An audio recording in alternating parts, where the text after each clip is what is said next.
en ville ici.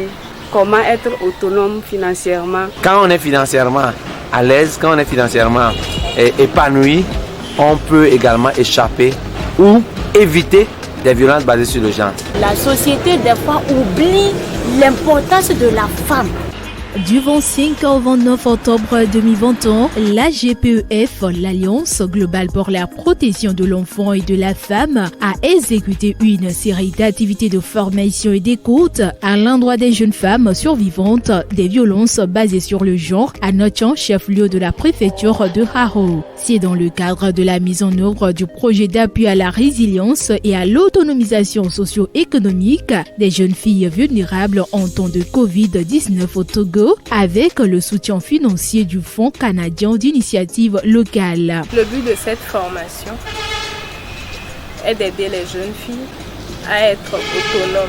Et on a vraiment appuyé sur la violence de la femme et du fait que la société des fois oublie l'importance de la femme. Une équipe formatrice de la GPEF Togo a renforcé les capacités de 20 jeunes filles venues des 4 communes de Haro sur les mécanismes de la protection et de promotion des droits de la femme, le leadership et l'estime de soi, ainsi que sur les droits à la santé sexuelle et reproductive. Dans le cadre du présent projet, qui concerne l'appui à la résilience et à l'autonomisation socio-économique des jeunes filles vulnérables en temps de Covid, nous avons initié cet atelier de 5 jours qui est scindé en 2 parties. 3 jours de formation sur les modules et les 2 jours serviront à des formations sur les activités génératrices de revenus. Ces activités pourront leur permettre de gérer le quotidien si elles accordent une attention particulière à la formation.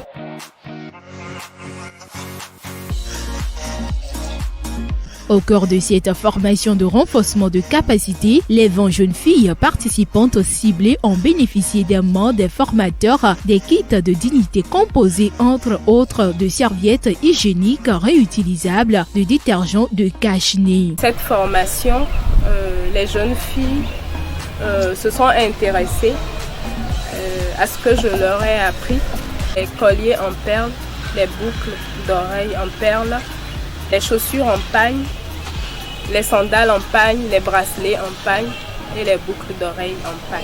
Par ailleurs, on note durant cette formation des pères éducatrices une séance d'écoute et d'orientation collective avec un psychologue ainsi qu'une formation en activité génératrice de revenus pour l'autonomisation socio-économique de ces jeunes filles. Leurs capacités ont été renforcées sur la technique de perlage.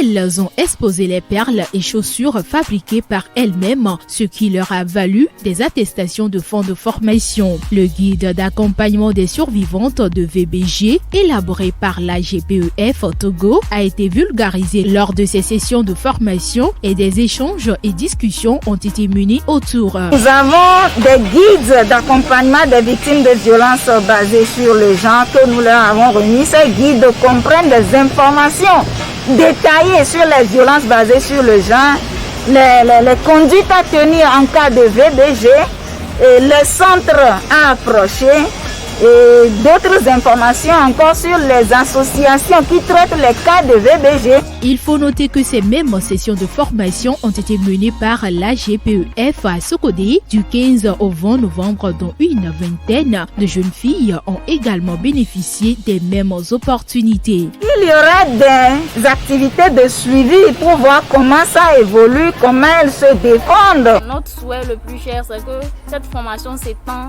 à plusieurs autres communautés. Grâce à l'ONG AGPF, aujourd'hui, je peux dire que je peux être autonome financièrement.